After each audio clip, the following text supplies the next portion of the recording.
This is that bread which came down from heaven. Not as your fathers did eat manna in the wilderness and are dead. He that eateth of this bread shall live forever. Siya ay paparito sa daigdig upang tubusin ang kanyang mga tao. Sa Aklat ni Mormon, muling pinapaalala sa atin na si Hesukristo ang sentro ng plano ng kaligtasan. Mula kay Nephi na nagpatotoo tungkol sa kanyang darating na pagpaparito hanggang kay Moroni na nagpahayag ng kanyang katapusan, makikita natin ang isang malinaw na mensahe.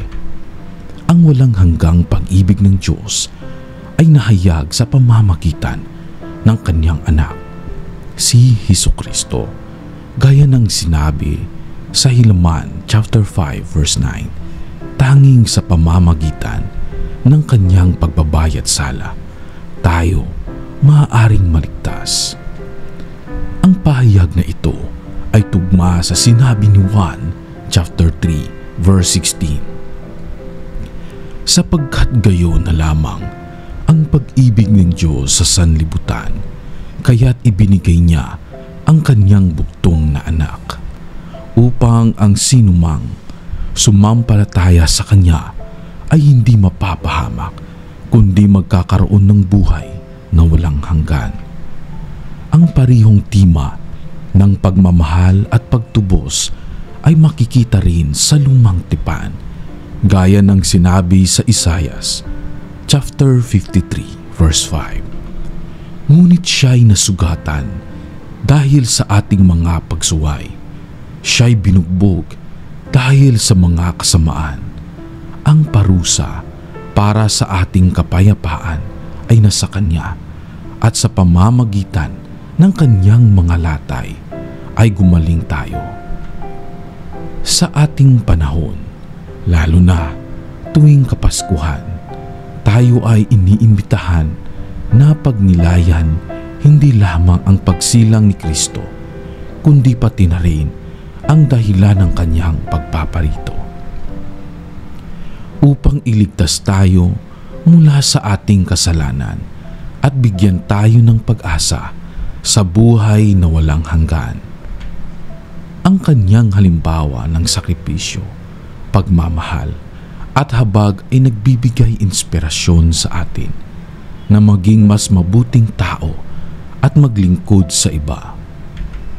Ang aral na mapupulot natin ay ito sa pamamagitan ng pananampalataya kay Kristo at pagsunod sa kanyang halimbawa. Natatamo natin ang tunay na kagalakan at kapayapaan. Ang Pasko hindi lamang panahon ng pagbibigay, kundi panahon ng pasasalamat sa regalong kaligtasan na ibinigay ni Kristo. Sa araw-araw na pamumuhay, naway maipakita natin ang kanyang pagmamahal sa pamamagitan ng pagbabahagi ng kabutihan sa ating kapwa. Si Hesukristo ay isinilang para maging tagapagligtas ko. Ang pagsilang ni Hesukristo ay isang makasaysayang kaganapan na hinulaan ng maraming propeta at ipinagdiwang sa buong kasaysayan bilang patunay ng pagmamahal ng Diyos sa sangkatauhan. Ang bagong tipan, mababasa natin ang mga detalye ng kanyang pagsilang sa Lucas chapter 2 verses 10 hanggang 11. Huwag kayong matakot, sapagkat narito, dinadala ko sa inyo ang mabuting balita ng malaking kagalakan na para sa lahat ng tao. Sapagkat ipinapanganak sa inyo ngayon sa lungsod ni David ang isang tagapagligtas na siya ang Kristo, ang Panginoon. Ang pahayag na ito ng mga anghel ay nagpapaalala sa atin na si Jesus ay isinilang upang iligtas tayo mula sa kasalanan at bigyan tayo ng pag-asa sa buhay na walang hanggan. Sa Aklat ni Mormon, ang propetang si Nephi ay nakakita ng isang pangitain ng isang dalagang birhen na magdadala sa anak ng Diyos na ating mababasa sa 1 Nephi chapter 11 verses 15 hanggang 20. At sinabi rin ni Samuel na lamanita ang tungkol sa isang kakaibang bituin na magpakita bilang tanda ng kanyang pagsilang na ating mababasa sa Helaman chapter 14 verse 5. Ang mga propesiyang ito ay nagbibigay liwanag sa kahalagahan ng pagsilang ni Kristo bilang bahagi ng plano ng Diyos para sa kaligtasan. Sa ating panahon, ang Kapaskuhan ay hindi lamang pag-alaala sa pagsilang ni Kristo, kundi isang pagkakataon upang ipamuhay ang kanyang mga turo. Tayo ay iniimbitahan na maging liwanag sa iba, tulad ng bituin na nagbibigay liwanag sa daan ng mga pastol at mga pantas. Sa pamamagitan ng paggawa ng mabuti, pagtulong sa nangangailangan at pagbibigay ng pagmamahal sa ating kapwa, maipapakita natin ang diwa ng Pasko at ang tunay na kahulugan ng pagsilang ni Kristo. Ang aral na mapupulot natin ay ito: ang pagsilang ni Jesucristo ay paanyaya sa atin na magbago, maglingkod at tumanggap ng kanyang pagmamahal at biyaya. Gaya ng sinabi sa 1 chapter 8 verse 12, "Ako ang ilaw ng sanlibutan. Ang sumusunod sa akin ay hindi lalakad sa kadiliman, kundi magkakaroon ng ilaw ng buhay." Sa Kapaskuhan at araw-araw, naway maging gabay natin si Kristo sa bawat hakbang ng ating buhay. Si Jesucristo ang manunubos ng sanlibutan. Si Jesucristo ang manunubos ng sanlibutan at ang kanyang pagbabayad salang sakripisyo, ang pundasyon ng ating kaligtasan at pag-asa. Sa Aklat ni Mormon, maliwanag na inilarawan ang kanyang papel bilang tagapagligtas. Sa 2 Nephi chapter 2 verse 6, sinasabi, "Walang sinuman ang maaring maligtas maliban sa pamamagitan ng kanyang pagbabayad sala." Ang sakripisyong ito ay nagbibigay daan upang tayo ay makabalik sa presensya ng Diyos, hindi dahil sa ating sariling mga gawa, kundi dahil sa kanyang biyaya at awa.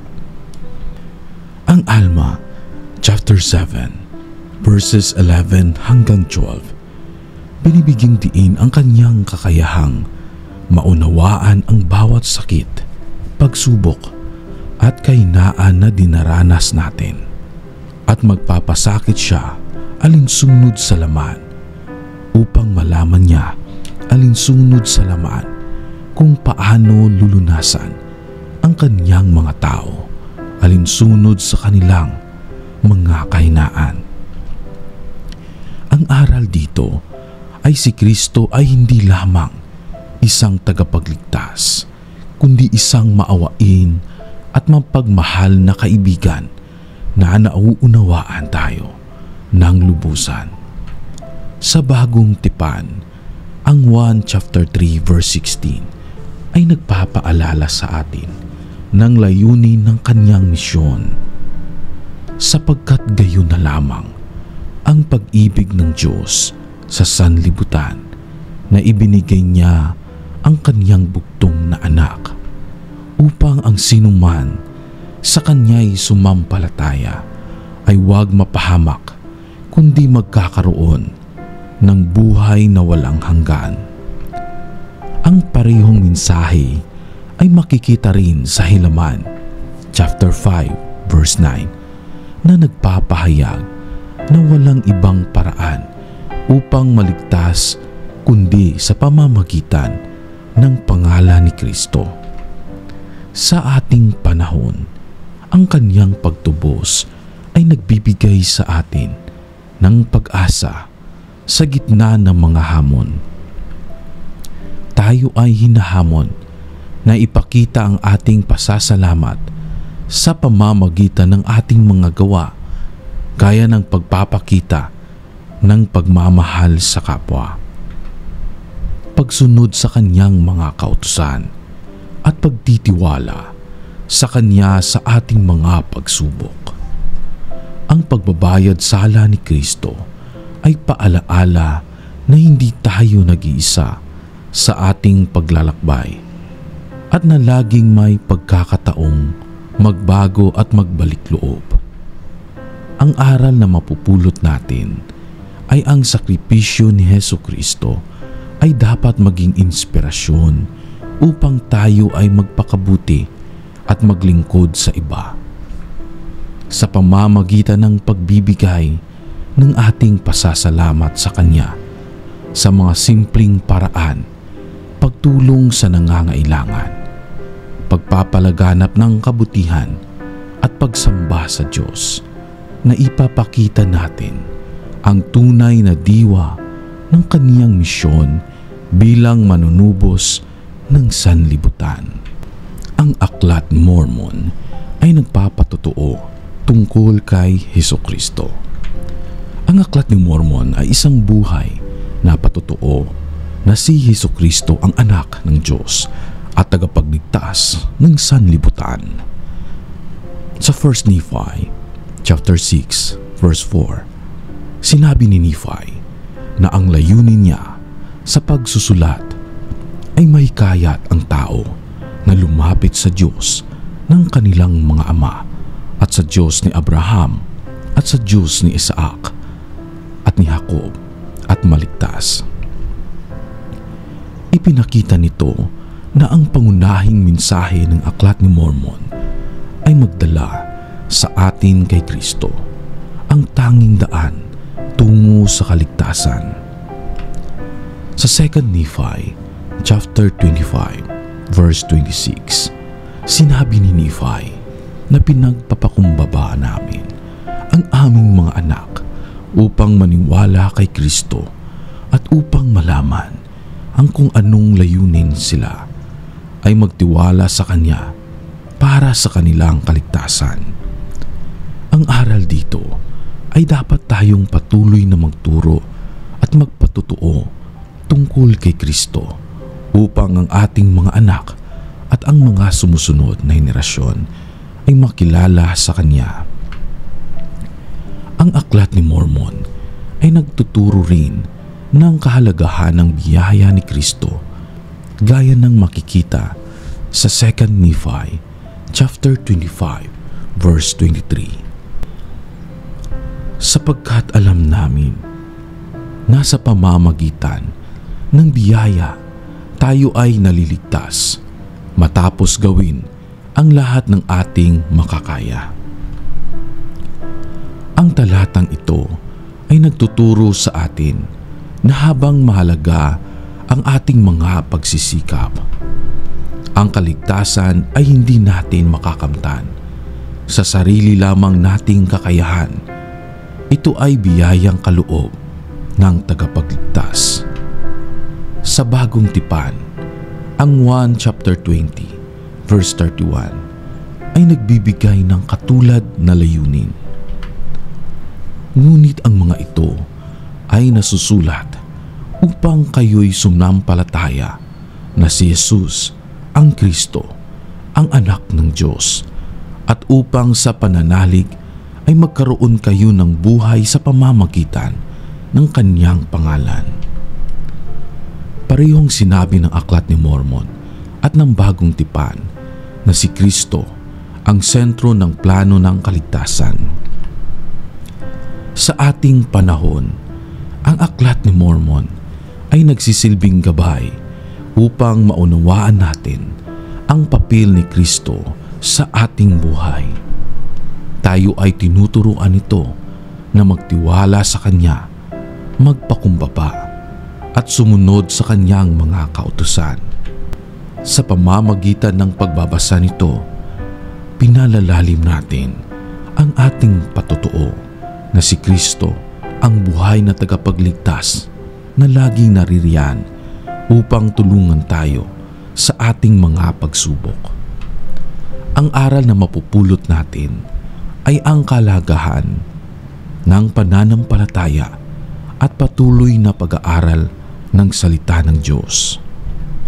Ang Aklat ni Mormon ay isang paanyaya na lumapit kay Kristo araw-araw at maging inspirasyon para sa iba sa pamamagitan ng pagbabahagi ng ating patotoo. Sa paggawa nito, magiging bahagi tayo ng gawain niya sa pagdadala ng mas marami pang kaluluwa sa Kanyang kaharian. Si Hesukristo ang regalo sa akin ng Ama sa langit. Si Hesukristo ang pinakadakilang regalo ng Ama sa langit sa sangkatauhan. Sa 1 chapter 3 verse 16, malinaw na ipinapahayag, sapagkat gayon na lamang ang pag-ibig ng Diyos sa sanlibutan, kaya't ibinigay niya ang Kanyang bugtong na anak upang ang sinumang sumampalataya sa Kanya ay hindi mapapahamak, kundi magkakaroon ng buhay na walang hanggan. Ang regalong ito ay hindi nasusukat sa material na bagay, kundi sa espiritual na pagpapala ng kaligtasan, kapayapaan at buhay na walang hanggan. Sa 2 Nephi chapter 2 verse 6, itinuturo rin sa Aklat ni Mormon na ang pagtubos ay darating sa banal na Mesiyas sapagkat siya ay puspos ng biyaya at katotohanan. Si Kristo ang tumupad sa plano ng Ama para sa kaligtasan ng tao dahil sa Kanyang pagsilang, buhay at kamatayan. At muling pagkabuhay, binigyan tayo ng Ama ng pagkakataon na magbago, magpatawad at mabuhay kasama niya muli. Sa ating panahon, napakadaling maligaw ng pansin sa mga material na bagay tuwing Kapaskuhan.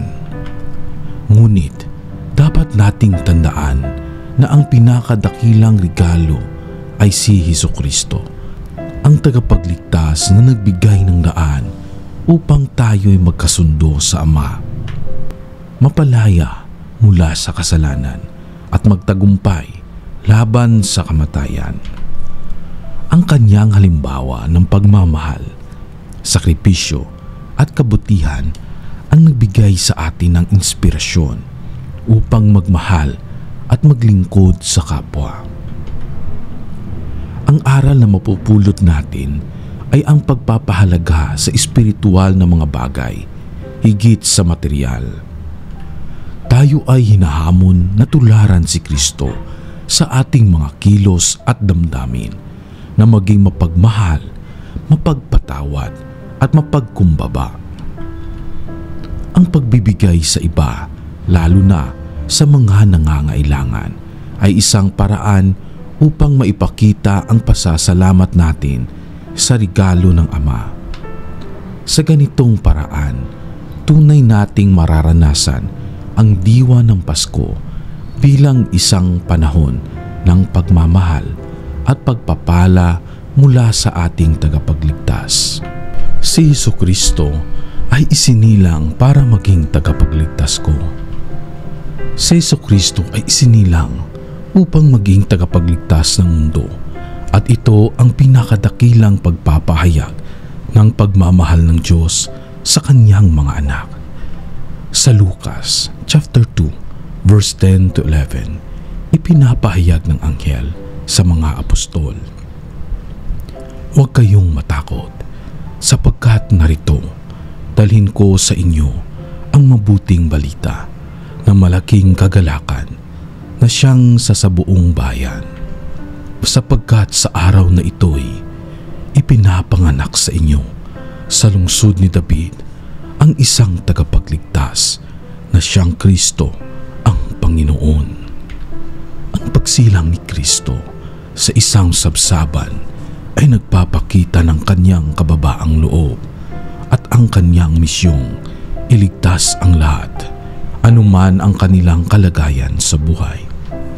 Ang Aklat ni Mormon, ang 3 Nephi, chapter 1, verse 15 hanggang 21, ay nagpatotoo rin sa kanyang pagsilang. Ang natatanging mga palatandaan gaya ng isang gabi na walang kadiliman at ang pagliktaw ng isang bagong bituin ay nagpapatunay na siya ang ipinangakong Mesiyas. Ang propetang si Nephi at ang kaniyang mga tao ay nagdiwang at nagpuri sa Diyos sa katuparan ng kaniyang mga pangako. Sa ating panahon, ang pagsilang ni Hesukristo ay patuloy na nagbibigay sa atin ng inspirasyon na mamuhay ng may layunin at pananampalataya. Siya ang dahilan kung bakit tayo may pag-asa sa gitna ng mga pagsubok. Dahil sa kanyang sakripisyo, tayo ay may pagkakataong magbago, magpatawad at maghangad ng buhay na walang hanggan. Ang parihong Biblia at Aklat ni Mormon ay nagtuturo na si Kristo ang liwanag at daan tungo sa kaligtasan. Ang aral na mapupulot natin ay ang pagpapahalaga sa espiritual na mga bagay at ang regalong ibinigay ng Ama sa langit, si Hesukristo.